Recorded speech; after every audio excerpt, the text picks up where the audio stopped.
If you want to see a show rigged against women from the start, since it's just a free pass for sweet talking men to get intimate with people who are not their partners, a show where many couples have no business being in relationships in the first place, and where a psychotic woman, whom should be locked up in a mental asylum, thinks that she is the table, you have come to the right place. There's this reality TV series called The Ultimatum, which I find totally fascinating and sometimes incredible. The whole concept hinges on your coming to the show because you have previously issued an ultimatum on the decision to marry to your significant other, but that person is vacillating, and so you bring them on here to try to convince them to see the benefit of marrying you or something. What that shall never end. I saw the American version recently and I was incredulous for a lot of it, and I'll tell you why later. I was even more stunned when I saw the South African version, which came out in 2024 on Netflix. First of all, some info on the structure of the show. There are maybe six couples who come onto the show because they are trying to find out if the person still holding out on their proposal is actually the right fit for them. Everyone is given about a week, a week to mingle, and don't forget, the moment you come onto the show and the whole thing gets started, your lover is now an ex, so you have to consider yourselves single. After a week of free for all, no strings attached, mingling and introductions, and some speed dating and group activities, you are expected to have homed in on someone other than the person that you came with that you might want to spend some more time with. After that first week, you can then choose the person who you think you want to spend the next 3 weeks doing a trial marriage with. And hopefully, that person also chooses you for a match.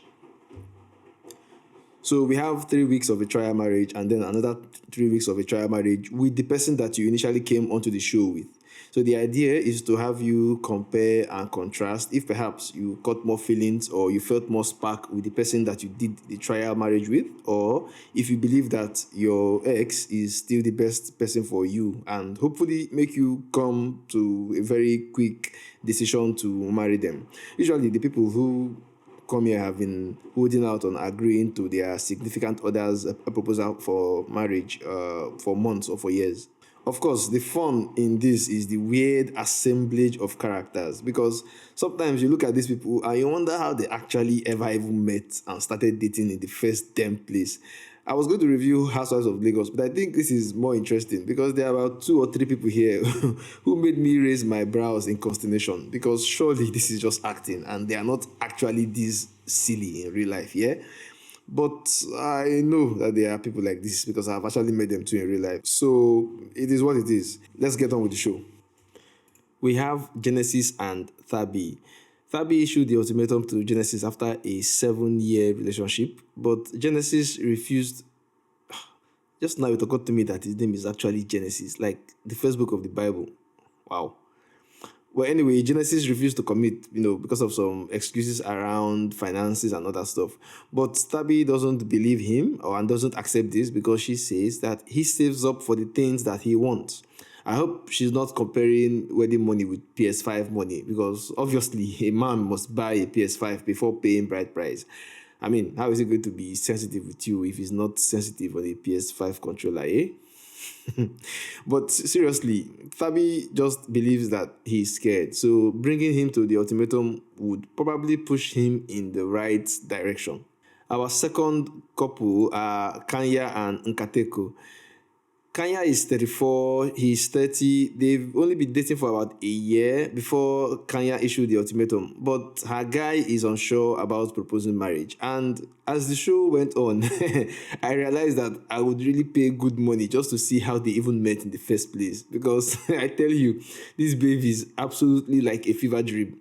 Her lover says he loves her mind, her heart, and her body. But I'm telling you, she only has one of those things. Our third couple are Isaac and Ruth, both 28, and have been dating for about 2 years. Ruth issued Isaac the ultimatum because, according to her, so is the solution to then ask him to marry you? Is the solution not to put like an Apple tag in his back pocket and follow him home to find his house? I don't get it. I don't know if I'm getting this wrong, but how is the solution to not knowing your man's family members and where he lives issuing the man an ultimatum for marriage. Am I going insane? You can't call him, but you want to marry marry him. Isaac himself is quite a clown because his excuse is that you can't bring a woman home if you are not married to her. That's the African way, blah blah blah. But if you don't bring her home for the people to first know, how also, you can't also call her on the phone until you are married. I don't get. As for his reason for holding back on a decision, he is unhappy that she never calls him to say, "Hey, baby, how is your day?" or something like that. So, how exactly did these two people get into a relationship in the first place? I'm not sure. Like, where is the relationship part in what they are doing? They honestly just sound like two people who met on the bus and then decided to come to this show later that day. Introducing our fourth couple, Libo and Nola. Now, this couple are quite something. The guy just looks very shady by default. He speaks slowly, and you think it's because English is his second language. But I came to realize that he's just always decided whether to lie or tell the truth at any point in time. He's 34 and she's 26. She doesn't like the fact that he's a flirt and a bad communicator, especially when he is down or angry. But he thinks that she's just being insecure. She issued the ultimatum and hopes that he becomes a better communicator of his feelings by the end of this experience. Imagine a man who isn't sure about marriage at 36.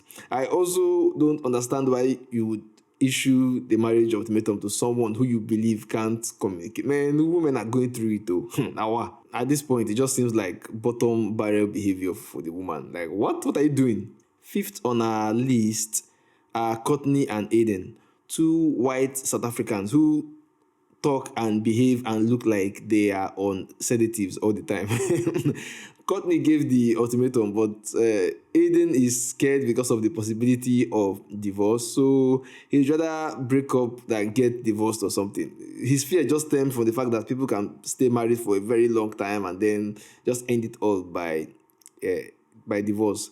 It's a very strange set of thoughts for a 29-year-old who has been in a relationship for 7 years. Because if people break up now, it's basically divorce. 7 years, that's longer than some people stay married for. Finally, we have Sizakele and Lindile. They've been dating for about 6 months, and Lindile wants to get married 3 months in, though they've been friends for a while before they started dating. I'm not exactly sure why Sizakele doesn't want to get married. I don't think it's really mentioned, so it's basically just implied throughout the thing. But I have to tell you, this girl can laugh or cry, whichever one that she wants to do at any moment, she excels at. She can even do both at the same time. Like, it's crazy. Very, very bubbly. As far as I could gather, she did not grow up in a super loving home. I mean, she says she's sure that her mother loved her father, but she's not sure the father loved her mother. She's always felt alone, blah, blah, blah. Doesn't want kids. I don't know. I think she's just very insecure about the whole institution of marriage in the first place. So the couples begin the first step after officially becoming single, and which is the meetup where they then do this speed dating. Everyone is feeling shy and awkward and weird and panicky. And even though I privately think that these things are basically a free pass for men to do whatever the hell they like for like 1 week, if you watch enough of these shows, you come to realize that men end up with the upper hand most of the time. There are, of course, some notable things I would like to point out during this 1 week speed dating phase. And the person that I want to talk about mostly is Kanya. Kanya has a very why is everybody smelling like poop kind of face. She does not at all look like a kind person, and I chuckled during the initial conversations when she just spoke to all the men like they were really, really bothering her, especially when she just says that she's an entrepreneur. I'm an entrepreneur. Oh, nice. What do you do for a living? I'm an entrepreneur. So what do you do? I'm an entrepreneur. Shopping. She could have just said, "You smell like manure," with the same expression, and it wouldn't have made a bloody difference. She later tells us that all the guys are sixes and sevens out of tens. Oh, sorry, ma. We're just doing our best to get you to respond like a human being. At the end of this whole process, she chooses some guy called Isaac, and I can't help but wonder if Isaac hasn't perhaps bitten off more than he can chew and overestimated his braveness. How do you even get to the point of I want to spend 3 weeks alone in a trial marriage with a person like Kanya? I gotta tell you, this clown is insufferable. She is so insufferable that she says that insufferable thing people say where they are where they go, I'm hard not to crack, but once you get to know me, I'm the softest, mushiest red velvet cake that ever caked. And I gotta tell you, there is nothing soft or even entertaining about this woman. Whenever she is on camera, I just feel the need to check the weather because she just sucks the sunshine out of every room. Ugh. Also, I just realized that I rhymed. Whenever she's on camera, I feel the need to check the weather. Now, wow, I have talent in this work. Ruth and Nola get along quite well. He says a lot of nonsense like, you don't have to love me, I just have to love you. Just give me some respect and honesty. I tell you, ladies who also make up 70% of the viewers of this channel, when a man tells you nonsense like that, they want to use you as a basketball. Just run. Someone who expects no love from you in this day and age will give you nothing in return. But because Ruth has obviously never seen a Nigerian movie, even though South Africa owns MultiChoice and Africa Magic, she gets butterflies in her stomach at this rubbish. Courtney and Genesis get along quite well too. Apparently, she's looking for personality, which is wild because she and Aiden, the guy she came here with, don't seem to have any. They are like Naked and Kele from Young, Famous and African. They're essentially background characters who are just there to serve as sounding boards for other people's problems. As a team bonding activity, everyone goes roller skating and gets talking some more. There's a lot of mixing and matching as people fall while trying to skate and others are bonding with them by helping them up and other stuff. Nola takes Ruth aside and gently implies that he would like to do the trial marriage with her. And Ruth, a girl who seems to have very poor judgment in general, both for her initial partner and for this one. I mean, she's dating Isaac without knowing his address. Begins to feel even more butterflies in her stomach. Like the girl is just embarrassing. And she's so fine, it's just embarrassing how silly she is. In response to a question from Isaac about what makes her happy, Kanya says attention and affection, further stating that she used to think it was money, but she's like, no, it's not that. So, so just to understand, she thought it was money, and then she unilaterally decides it's not money. And she says it in the most unconvincing way, like someone who wants to deceive herself into thinking that she is not a leech. Ugh, she just sounds like one of all those people who say vague, meaningless, pointless cliches like my truth and love and light. And right on cue, she toasts to self-love.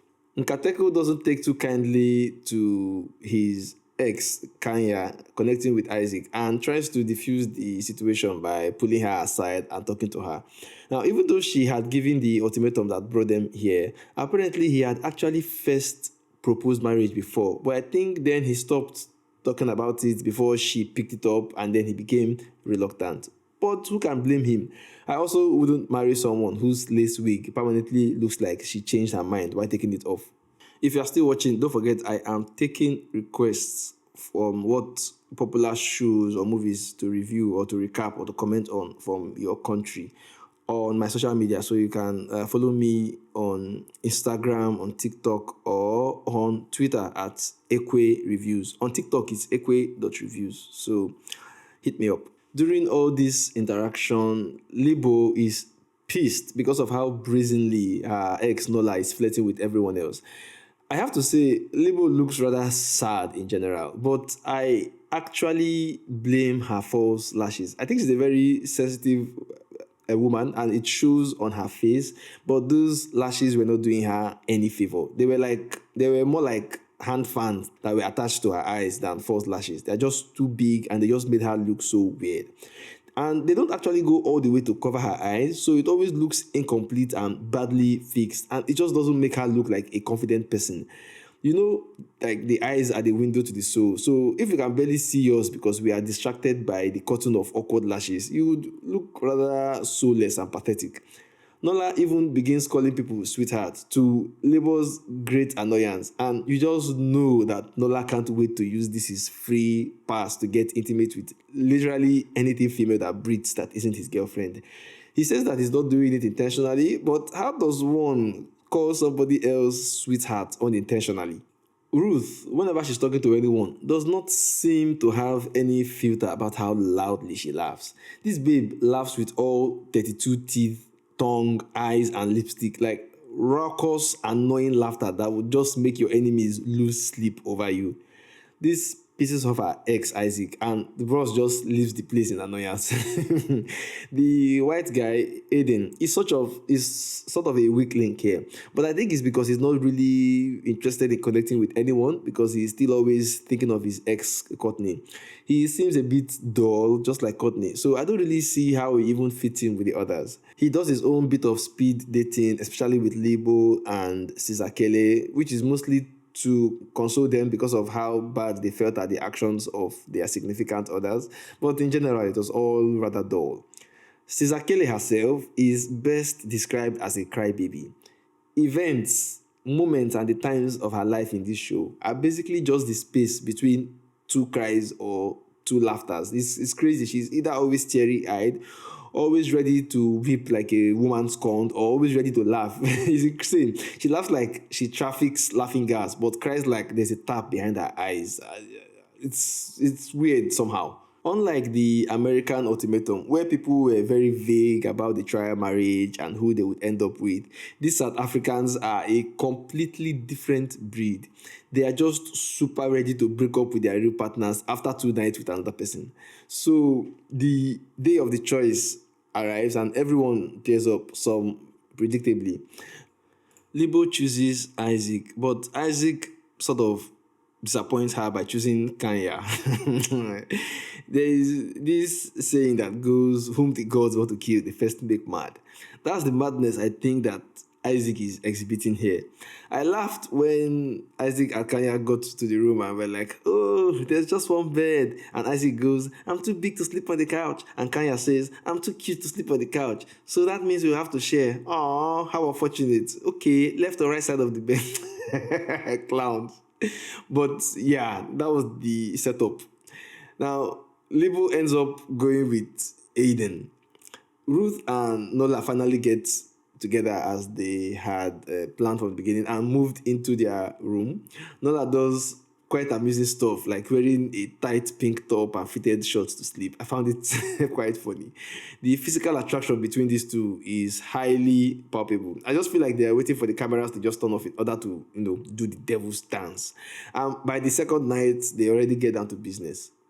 Sizakele and Nkateko choose themselves and bond for a few minutes before jumping off to sleep.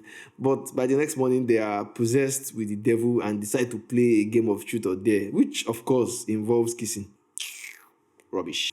Lindile and Tabi also pair up and have a good first night and an early morning at the gym. Tabi is already afraid that she's falling in love on the second day, weirdly. And Lindile is more concerned about the physical attraction between them. I tell you, men are just here for hookup as far as I'm concerned.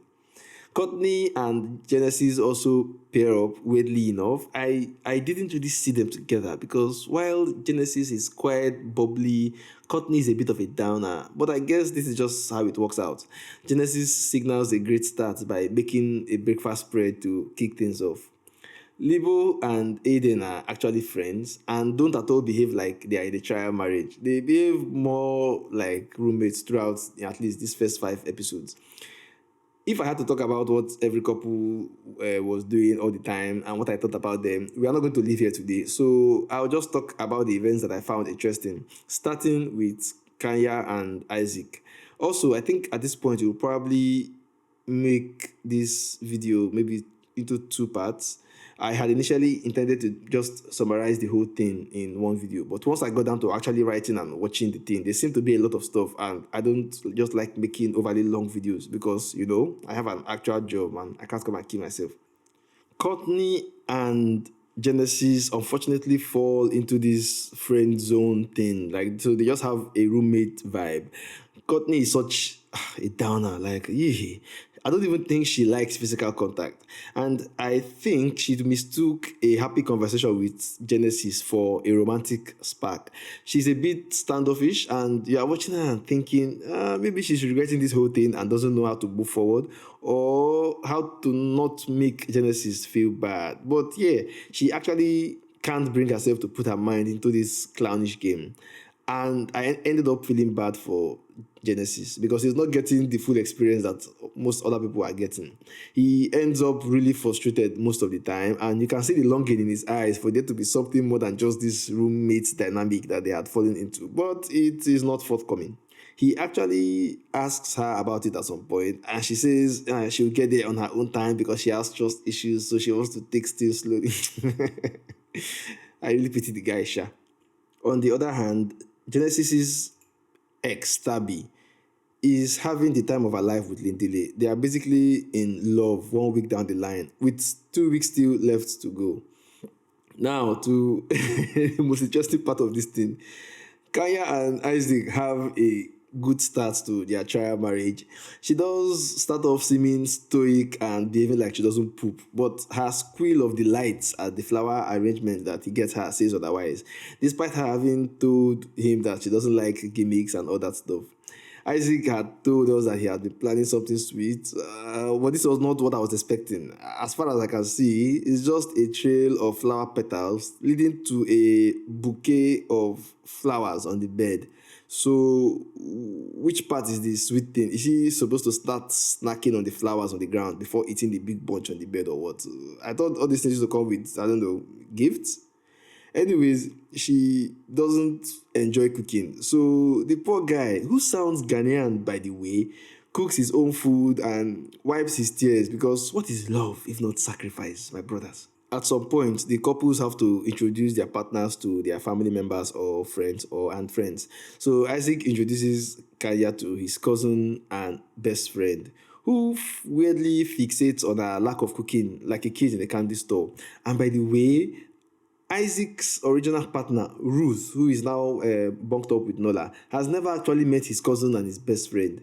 I think the whole food issue is getting to Isaac because later on, when he's talking to her, he makes some comments about what she brings to the table. Definitely not food, of course, and what her idea of love is. I think privately he's beginning to realize that if this woman cannot cook for him or do the dishes, they are not compatible. And it is beginning to dawn on him that he will be in this room with her for another 2 weeks. As I expected, Kanya's reply is that she is the table, not with that lace wig, ma. The wig shows up a lot, and it's just not badly done. It's downright embarrassing. Does she not look into the mirror and just see how the frontal is just staring at her? Does she think she's wearing a lawyer's wig or what? Because how can you look into a mirror and see yourself as the prize at the table after seeing that wig on your head? That's wild, man. She tells us that she's looking for someone who provides security in all aspects, emotionally and financially. Oh, yeah, at least cook now. Have you not heard that one cannot eat love, Madam Kanya? At some point, it really pained me that Isaac was not Nigerian because I just eagerly wish that he could be switched out with a Yoruba guy just so that I can watch some real entertainment. Nola and Ruth are pretty much just lovers at this point, and I don't think either of them even remember that they came here with someone. Meanwhile, Nola's ex Libo is having fits, imagining that Nola and Ruth are getting intimate. She says that she doesn't believe in falling for a trial marriage partner, but I think she may be in the wrong shoe. Livo and Aiden decide to go peeking through other people's window, and Livo sees her partner Nola snug in bed with Ruth. Now things get very intense with some shouting. Talking about you were holding hands just now, madam. Do you even know where you are? For some reason, are they not supposed to hold hands? What are they supposed to do for 3 weeks? Nola denies holding hands, but Ruth, on coming out, confirms it. So Libo storms off absolutely livid. In general, you fail to see how most of these people actually got into relationships in the first place, especially with the ease at which they fall for other people, even before the trial marriage started. I usually pity the women in these things because for me, it's like a free pass for men to do whatever and still come back to say, oh, but you know, we were in the show, baby. It was all part of the plan, blah, blah, blah. Kanya and Isaac, on their part, they are basically now ops, even though they share the same bed. The hatred is palpable.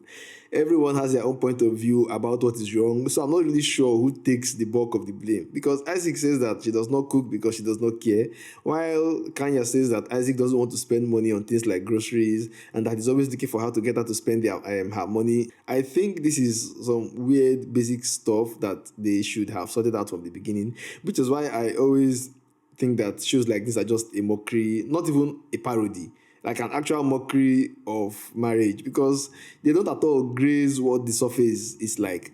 It's super easy to fall in love with somebody when it's the show's producers paying your house rent and you're living in a serviced apartment with an integrated dishwasher, and there's a golf course right outside. You never even have to pay the electricity bills or worry about why there are cracks in the ceiling or how you are both going to pay to have it fixed. Isaac is actually a bit of a clown himself because he doesn't actually know how to cook. Like, how, man? And when he was asked why, he says, "My mother is around, and when I say come, and when I'm home, I call her to come cook for me." Like, what are you talking about, guy? How can you not know how to feed yourself? At some point, Isaac and Kanya end up at the house of Lindele and Tabi, and we have the most passive aggressive conversation in this show. Sometimes I cannot decide if Kanya is acting or if this is how she actually behaves and talks in real life, because it can be quite upsetting. Nola and Ruth meet Ruth's family, but the family pick up some vibes from Nola and don't really trust him and his constant evasiveness in answering questions. At some point, he was asked who he would rather spend the day with, his former partner or Ruth, and which I think is a bit of a loaded question. And instead of him to just say Ruth outright, I mean, he's in front of her family, right? He begins to vacillate, and it was just painful to watch. At the very least, he could have deferred the answer because he still had to spend another 3 weeks with the person he came with, Libo. So at least he could have moved the question forward, like, oh, I still have to spend 3 weeks with my partner and I have changed a bit, so maybe I'll see some stuff. But he just keeps going left and right. It was just painful to watch, like I said. Kanya's original partner, Nkateko, introduces his mom to the super bubbly Sizakele over a video call, which I thought was a bit much for someone that you are doing a trial marriage with. Now, don't forget, he still has to go back to his original partner for another 3 weeks, so why not just calm down? The mom doesn't at all like Kanya and makes it very known to Caesar. Unfortunately, the knowledge of this meeting doesn't go down well with Kanya. When Caesar mentions it at the girls' night out, Kanya looks down on the fact that a video call is not really a meeting. She tries to put Caesar down and make her feel small, even as Caesar just goes into these crazy fits of laughter. Have I mentioned that Caesar is made of laughter? And laughter is usually, honestly, a joy to watch. It makes her probably my favorite character. Though, unfortunately, she seems like the kind of person that, bad men will use for games because she just so easily wears her heart on her sleeve. Now, in order to rile her up, Kanya reveals that she and Kateko haven't been intimate since September of the previous year and that he may just be using her as an easy lay. And this really, really hurts Caesar because you can just see how quickly her face changes, especially as Kanya redirects her to ask Nkateko for the reason why. So now we begin to see why Nkateko didn't move forward with Kanya, and why this thing is also a free opportunity for him to experiment with other women, whether he is doing it with ulterior motives or not. This meeting was a bit of a pain because Kanya just basically said everything to make sure that Caesar Kele's love with her ex was downplayed. Things get to a head when Ruth asks Libo to stay behind after the girls' night out, and it turns out that she had somehow gotten it into her head to confess to Libo that she and Libo's original partner, Nola, have been intimate, and in her words, not once, not twice, not thrice. Now, she couches this as assuaging her conscience, but it confused me a bit. I sort of figured out later that it was because she thought Nola was a flirt and was being invasive with his actual feelings about her, or was maybe playing her. I don't know. I actually don't know. I'm just guessing. But whatever the reason, Libo absolutely did not take this well. I was very confused when Ruth said this information. I don't know what she was driving at because I don't know how you would sleep with the person multiple times and it's only at this girl's night out that you decide to confess. Libu appeared quite stunned actually. And things get to a head as she just storms off to face Nola in his house. And this is where I think I have to end this review because this was quite a lot to cover in one video. I was going to do this review for 2 episodes at a time, but I really don't want my channel full of reality TV stuff. So, if this video does well, I'll consider doing the few remaining videos. All right, then, talk to you later.